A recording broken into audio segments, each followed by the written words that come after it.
When you think about mass homelessness and related experiences of poverty, what and who do you think of?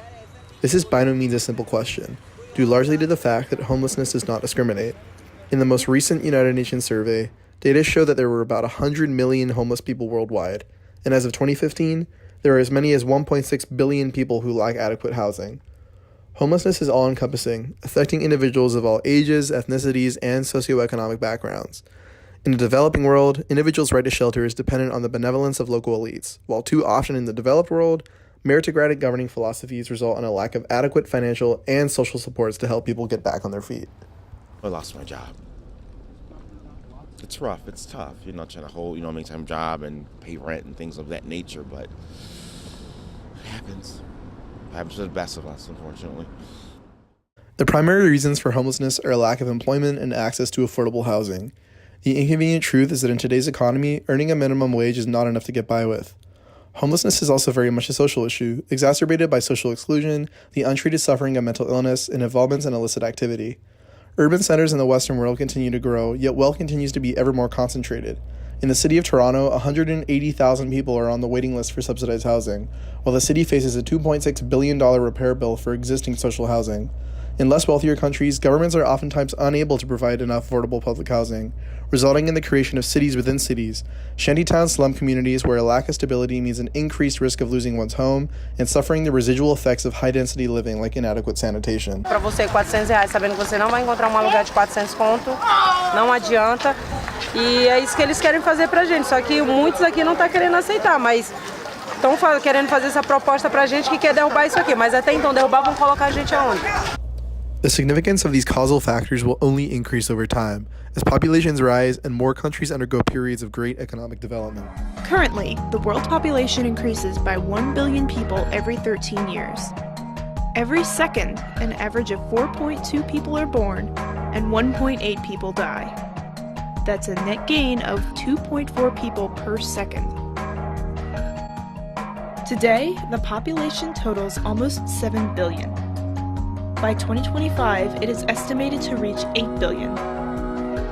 By 2050, there will be 2.5 billion more people on Earth than there are today. That's an increase equal to the entire world population in 1950. With this reality looming on the horizon, it is imperative that policies are adopted to provide individuals with increased prospects of economic mobility. This starts with attacking the problem head-on, giving individuals a place to call home. Government-operated temporary modular housing provides immediate relief to hundreds of homeless people, and being easily relocatable and reconfigurable, it can be constructed in about 3 months on vacant or underused sites across the city. The disadvantaged and poor benefit from locating in or around the urban centers where economic opportunities are most abundant. Provision of this housing can likewise come with social supports, like life skills training and health and social services, to assist individuals in regaining control over their lives. There's evidence to suggest that properly housing the homeless is simply the better and cheaper option, especially for those living with mental illness.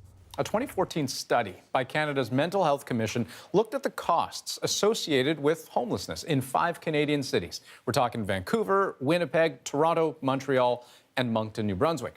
Researchers found that for every $10 spent on fixed housing, the public saved almost $22 on other services, like emergency shelters, hospital visits, and police calls. And consider this, those very cities spend on average almost $50,000 per year per homeless person with a mental illness on all those services that person might need. As the nature of our economy shifts to reflect greater reliance on technologies, more and more individuals will find themselves struggling to make ends meet as forms of labor become phased out. In this way, modular housing in itself, removed of elements of social programming, can resoundingly improve levels of housing affordability for all in cities. As notions of work become redefined, so too should models of housing to assure that low-income earners have a baseline standard of living. In shifting towards a more socially responsible economy, the groundwork is also laid for the adoption of basic income experiments, which many believe to be necessary tools in mitigating income inequality in the near future. Pay close attention to the development of artificial intelligence.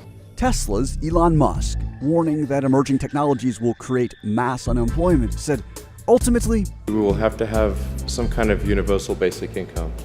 I don't think we're going to have a choice. In all, the global homelessness problem can only be tackled if policymakers adopt a more compassionate outlook.